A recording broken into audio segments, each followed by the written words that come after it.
que le groupe argumentait au sujet de cette apparition comme étant une prophétie ou non, Helena se tenait à l'écart, totalement bouleversée. La voix de la pierre détruira son pouvoir. La voix de la pierre détruira son pouvoir. Cette phrase qu'elle avait entendue dans sa tête des dizaines de fois, comme une véritable obsession, cette même phrase venait d'apparaître du fond des âges, en latin, gravée dans le mur d'origine d'une cathédrale, en lettres gothiques rouges. Pas de doute, son destin serait lié à cette prophétie, dont elle ne comprenait pas le sens profond.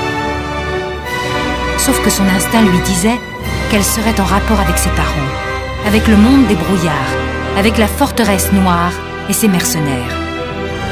Elle ne pourrait plus rester à l'écart. Il fallait qu'elle se confronte à ce monde brutal, féroce, car elle n'était pas là par hasard. Pas avec cette phrase dans le mur, révélée juste quelques minutes avant son arrivée. Elle allait devoir apprendre à combattre. Elle, qui n'était qu'une artiste, destinée à l'univers poétique de la musique romantique, elle allait devoir se faire violence et participer à une bataille, une guerre totale.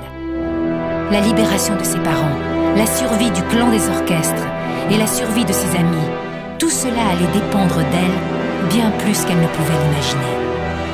Elle se sentait perdue, angoissée, désemparée. Elle se rendit compte qu'elle tremblait.